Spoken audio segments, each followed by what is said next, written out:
Hi every Hi everybody, my name is Kelly Joanna Castro Oca, and this is the final task for the course English exams, and I'm gonna explain you something about the Ket exam, key English test.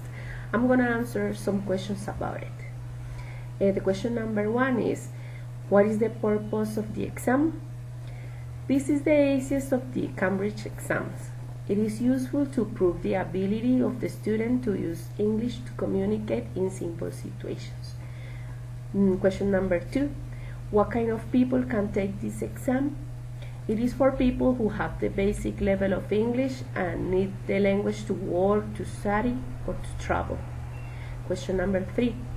What is the main goal of the exam? It aims to support learners to master the basic in English. Question number 4. What are the most significant characteristics of the exam? Its difficulty level is A2, elementary. It has two versions, Ket for adult learners and Ket for schools. Both versions have the same type of questions, and the Ket for school test has a content of interest to school age learners. Question number 5 is, what skills are evaluated through the exam? This exam evaluates the 4 skills: listening, speaking, reading, and writing. Question number 6. Give a clear and wide explanation about the type of questions the exam has and what is the score you can get, the lowest score and the highest one. Give an explanation about the possible results. Both versions are made up of 3 exam papers, which incorporate all 4 language skills. The speaking paper is taken face-to-face, and candidates have the choice of taking the reading and writing paper and listening paper on a computer or on a paper. Reading and writing. It lasts 1 hour 10 minutes and is 50% of the total score. The reading and writing paper has 9 parts and 56 questions. Candidates are expected to be able to read and understand simple reading information such as signs, brochures, newspapers, and magazines. Part 1 to 5 focus on reading skills, including underlying knowledge of vocabulary and grammar. The exam includes tasks such as supplying missing words, completing gap sentences, selecting the right sentence for each gap in a given test, and completing multiple choice questions about a given test. Part 6 to 9 focus on writing skills, including underlying knowledge of vocabulary and grammar.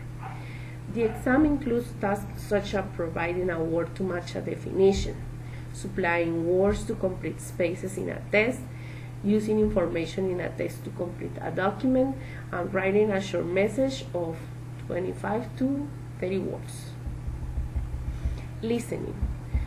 Approximately 30 minutes, and it's 25% of total score. The listening paper has 5 parts, comprising 25 questions.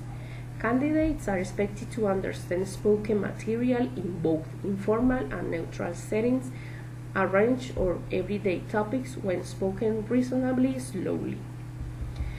Part 1 has 5 short questions and 3 pictures. Candidates listen for information such as prices, numbers, times, dates, locations, directions, shapes, sizes, weathers, descriptions, etc. They then answer 5 multiple choice questions. Part 2 has a longer conversation related to topics such as daily life, travel, work, or free time.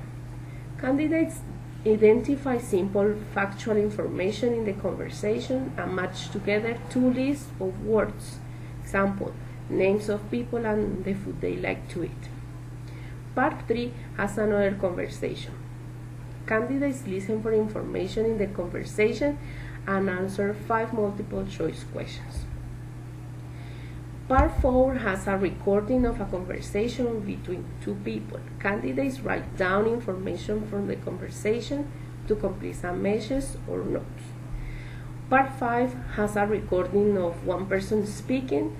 Candidates write down information from the monologue to complete a message or notes. Speaking. From 8 to 10 minutes. It's 25% of total score. The speaking test has two parts and is conducted face-to-face with one or two other candidates or two examiners. Candidates are expected to demonstrate conversation skills by answering and asking simple questions. Part 1 is a conversation with the examiner. Candidates give personal information about themselves, for example, about their daily life, interests, etc. Part 2 is a collaborative task with the other candidate or candidates. The examiner gives each candidate a prompt card and asks them to talk with the other candidate and ask and answer questions related to the prompt card. Now I'm going to talk about the scoring. From 2016, the statement of results and the certificate have the following information about the candidate's performance. A score on the Cambridge English scale for each of the three papers: reading, writing, listening, and speaking. A score on the Cambridge English scale for the overall exam. A grade: pass with distinction, pass with merit, and pass for the overall exam.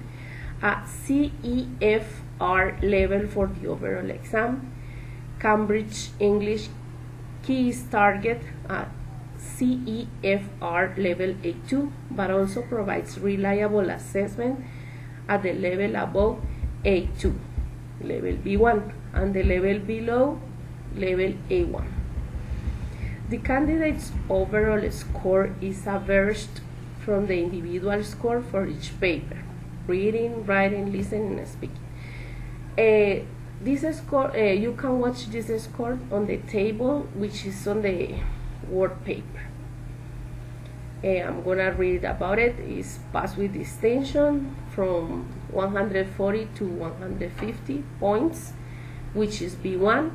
Pass with merit from 133 to 139, which is A2 level.